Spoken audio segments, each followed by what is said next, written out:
Welcome to another edition of Florida Newsmakers with Attorney General Pam Bondi. General, thank you so much for being here with us. I know it's a very busy time of the year. We're just wrapping up the legislative session. But let's get started with the Deepwater Horizon oil spill, disaster in the Gulf of Mexico. 3 years since that time period, and you filed a lawsuit. Tell us why. Absolutely. And Alia, it truly was a disaster. And it's been a disaster for our state because we're a tourism state, and BP and Halliburton will be held accountable. We worked on negotiating the case, and under law, we were required to present them with an offer, and they insulted us by not even responding to that offer, and we filed a lawsuit. And we are fully prepared to try this case and make sure that BP and Halliburton are held accountable for the disaster that they caused to our great state. And you're looking for almost $6 billion. How important will that be? $5.488 billion, which goes for past and any future damage to our state. And if anybody tries to say that our entire state was not affected by this, they are mistaken. Even Ken Feinberg, when he paid claims out, he paid them out to our entire state. And so my job as Attorney General is to bring in as much money of lost tax revenue to our citizens and our taxpayers as possible. So in addition to this lawsuit, I know you've been very busy and very active this legislative session. You have been a great supporter of the servicemen and women who serve us overseas. New law that is just about to help them. Could you talk a little bit about that? Absolutely. I was traveling throughout the state with Holly Petraeus, meeting with command staff, because it was so important to us knowing that so many of our great men and women were deployed overseas.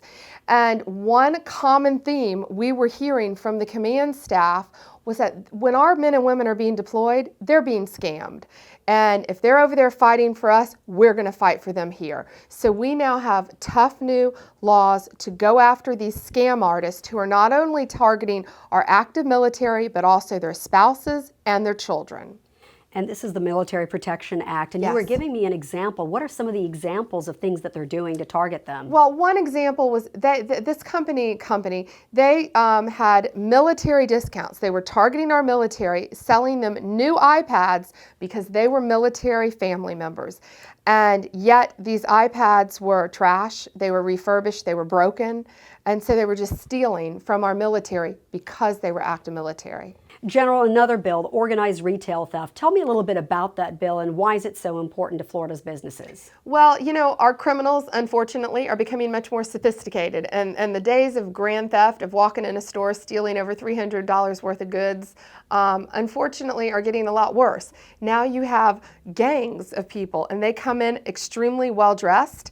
It's organized fraud. And one person will distract the lost security prevention officer, one person will hold something up to block a camera, and one will steal, in one case, over $100,000 worth of razor blades. This is also a gateway crime because this money is being used to fund illegal drug activity and often gang membership. So we now have enhanced penalties to target these guys and put them out of business because this affects our taxpayers as well because it's going to drive prices up.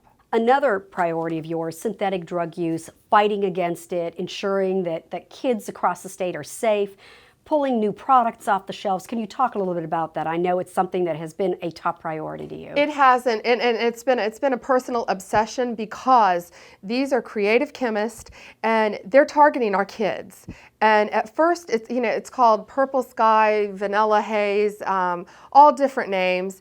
And now, though, the packaging has changed. And a lot of the packaging is Scooby-Doo, the Joker, and for parents, it's in metal foil packets. Some of it's called cotton candy, and when you touch it, it actually feels like cotton candy. They're going after our 14-year-old kids with this stuff.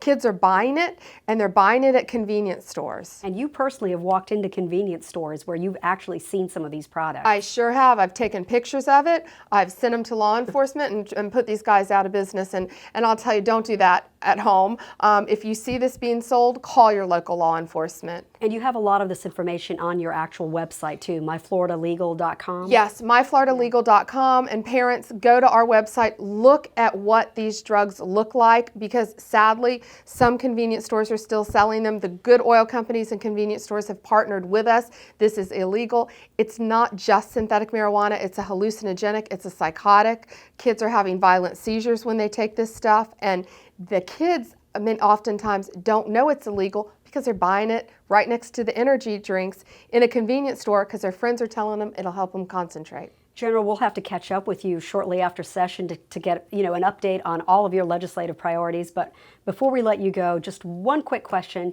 Just give us some insight about your political future and what we should expect from Pam Bondi. Well, when I ran for this office, there's so many things that I want to do, I still want to do. I think we've been able to accomplish a lot on the drug front.